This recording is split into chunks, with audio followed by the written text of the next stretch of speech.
I want to tell you about a grant report. So an organization had been working with received a significant multi-year grant, the kind of funding that changes what programs can do. The grant officers were supportive from the donor end and the relationship was really strong, and that also made that the program that they were implementing was genuinely producing results.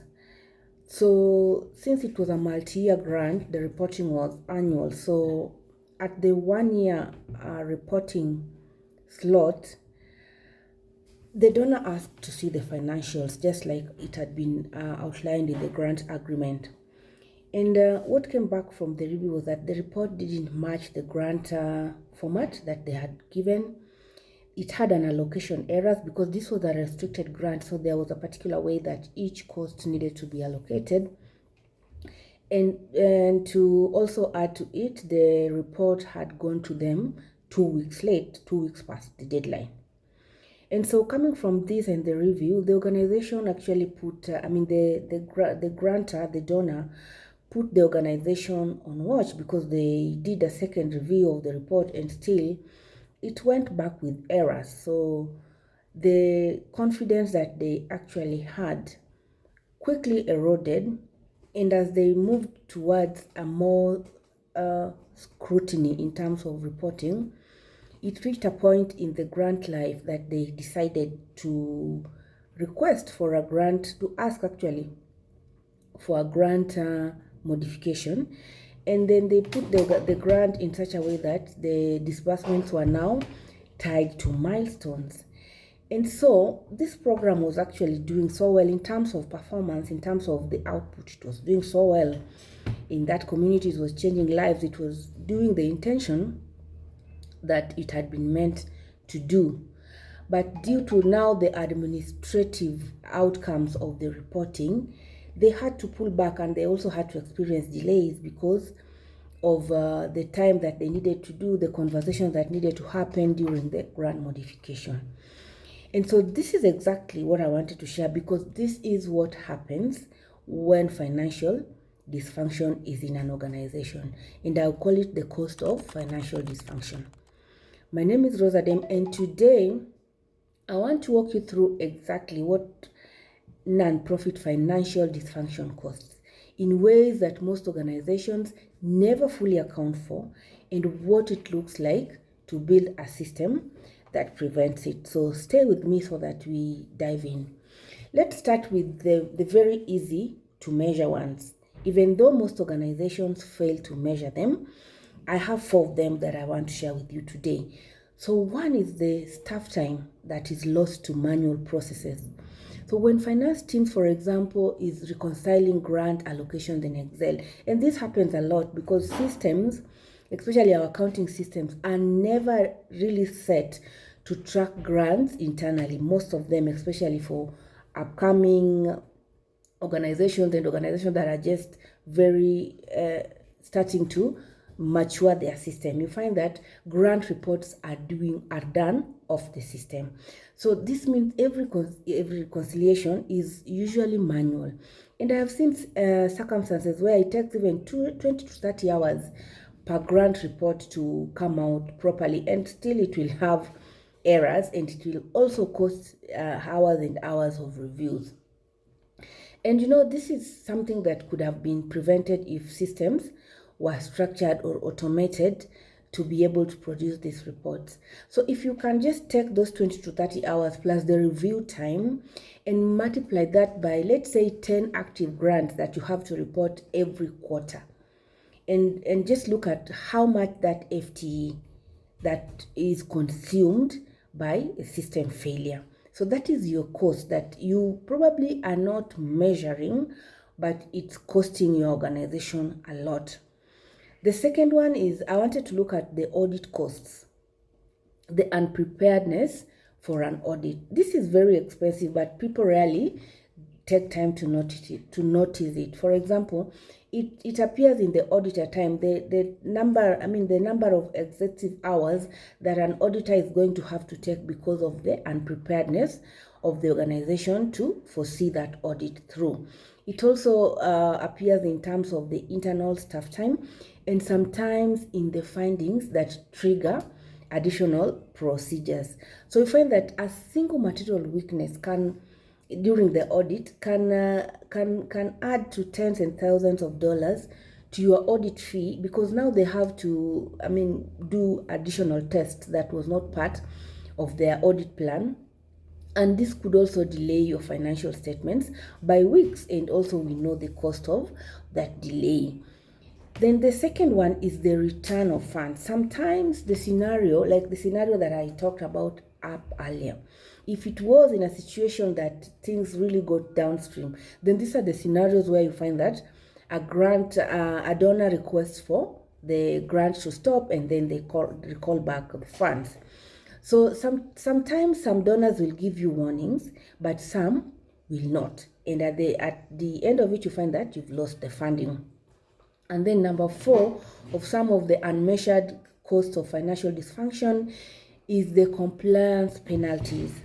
So for organizations, especially that are receiving very restricted funding or government funding, compliance failures can trigger clawbacks, and that can really dwarf the cost of building proper systems in the first place. So I see this as some of the visible costs that can be seen, though most of organizations do not take time to measure them, but they show up somewhere in the financials if you know how to look through. But then you'd be surprised, because these are not even the most expensive parts of the financial dysfunction. So let me walk you through, from my experience and from my research, some of the most expensive costs of financial dysfunction that I've had to see. I call them in one. So like the most expensive cost of financial dysfunction I can call is the leadership capacity, and it comes in four parts.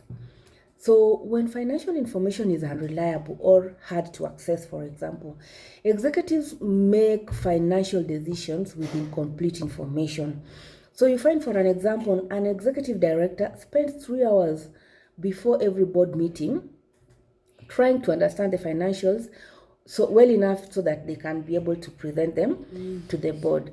And this is different because this executive director is not the one who is spending 3 hours on strategy or fundraising or program development. So you see the opportunity costs that we get there. Then the other one is when board engagement erodes, and I have talked in my previous videos about when board engagement erodes and how this costs the organization. But let me just summarize it again. So when board members receive financial reports they can't interpret, they disengage from financial oversight, not because they like it, and not because they are bad board members, but because they've learned that answers aren't going to be satisfying anyway. So that's a governance failure, and governance failures are extremely expensive when they compound over the years. The third one is the third most expensive one is the talent exit. So you see that financial professionals in chaotic finance environments burn out at a rate that organization almost never account for, and this probably never comes out in any reviews. But the cost of replacing a finance director, for example, look at recruiting, onboarding, the institutional knowledge lost in that transition is typically 50 to 70% of their annual salary. All that cost summed up together. When a good person leaves because the systems are broken, that cost lands somewhere, even if it's never labeled financial dysfunction. And then finally, the fourth most expensive one is the funder, the cost on funder relationships. So, donors talk to each other, and program officers at foundations compare notes. So an organization with a reputation for unreliable financial reporting finds its next grant application reviewed with more skepticism, even if the program outcomes are strong.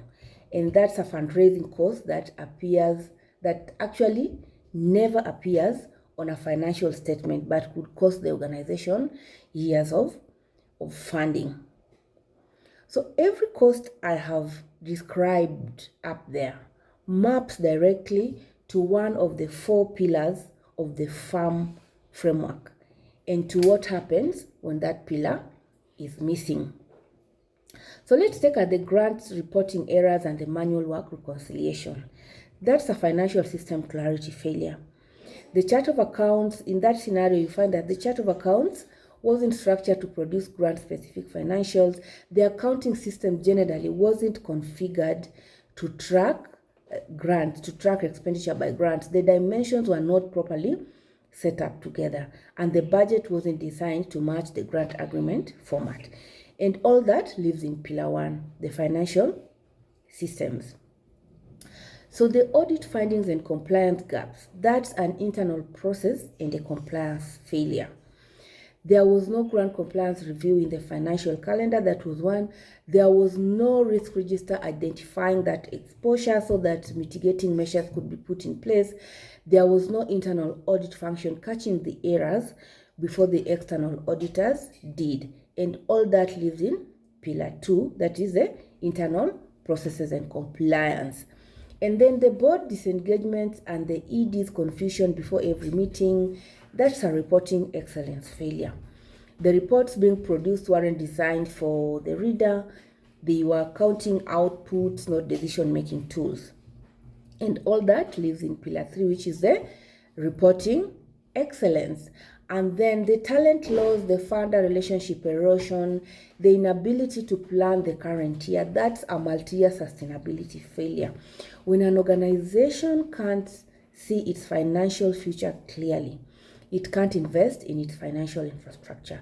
And so the cycle continues. And all those, as you can see, lives in Pillar 4. So we know that financial dysfunction, as you can see, is not random, but it's the consolation that I have for you is that it actually has a solution. So let me just share a quick story on how the other side looks like, because I have been there too. So an organization I worked with closely had all those 4 problems that I described above. The grant reports were late and inaccurate. The audit had findings 2 years running.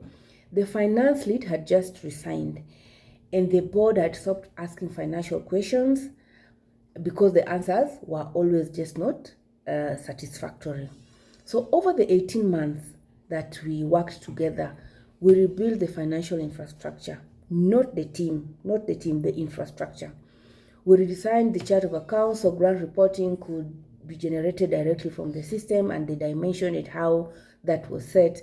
We documented grant compliance workflows and built this into their financial calendar. We redesigned the board financial report to a 2-page dashboard that was very easy to read and understand. And we built a 3-year financial model so leadership could see the funding cliff where they were heading towards. By the 18th month, the auditors had no findings. That was now the year two audit. Grant reports were submitted on time. The ED now started spending just 30 minutes preparing for board meetings instead of the 3 hours. And the new finance director who came on board, who was a strong one, the kind that doesn't take chaotic environment, they stayed because the infrastructure was worth staying for. So not that the mission of that organization didn't change, the funding didn't dramatically increase. What actually changed was the system. And that's what I mean when I say that most non-profit financial problems are not funding problems. They are system problems, and the good news is that systems can be fixed. So if you're watching this and you're recognizing your organization in what I've described, the manual processes, the audit stress, the reporting that nobody loves, I want you to know these 2 things. 1, you're not alone. This is the most common pattern in this sector, across mission areas, across sizes, and across geographies. It's not a reflection of how much people care. It's a reflection of how rarely financial infrastructure gets the intentional investment that it deserves. And secondly, it's fixable. It's not fixable overnight, but systematically and also permanently. So if you approach it in the right way, it's definitely fixable. So over the coming weeks, I'll go into each pillar of the farm framework in detail with specific tools, templates, and processes that you can actually use. So subscribe so you don't miss it. And if today's video resonated with you, leave a comment and tell me which cost hit closest to home. Thank you for watching, and this is the farm framework.